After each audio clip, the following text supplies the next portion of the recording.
Time now is 5:42, and for more than 135 years, a local adoption agency has been connecting foster children in Oregon with families who can help them thrive. Kohr joins us live this morning from the Boys and Girls Aid headquarters in Southwest Portland with more on this mission. Good morning, Kohr.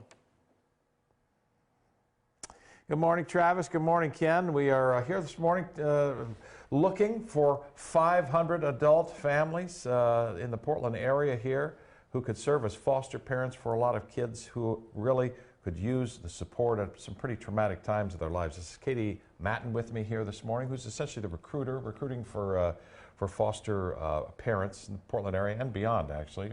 Maybe not beyond for Boys and Girls. Greater Portland area. Greater Portland area. Talk to me about the immediate need. How many kids are there in the Portland area that need foster homes right now? Yeah, absolutely. So in the state of Oregon, there are over 8,000 children in the foster care system. On any given night, there are 100 to 200 children who do not have a long-term permanent placement and care.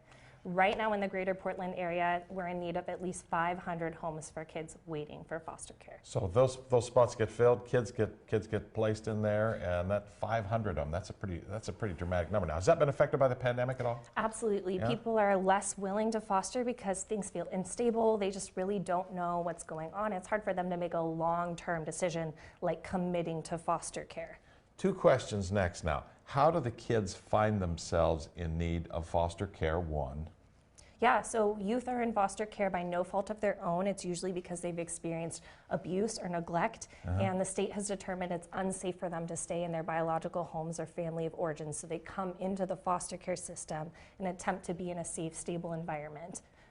Second question, part of that is as you approach adults for potential for foster homes, they realize these kids have suffered some trauma and may have some behavioral issues.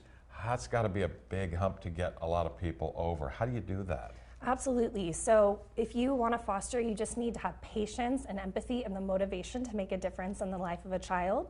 And we're going to give you the skills and tools you need to work with a child who's experienced trauma.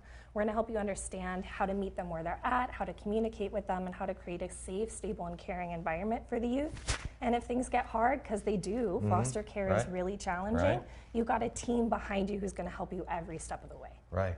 And the reward, I know a lot of people who sign up for this realize at the end of a successful fostering of a child, it's a big reward. It's a kind of a spiritual reward that you get, and a lifelong connection maybe in some cases. Absolutely, right? absolutely. So foster care is temporary, right? So you have to make the decision to help a child who is not going to be with you their whole life, but just knowing that they're in your life while you can support them and make a difference, that's going to be lasting impact for them.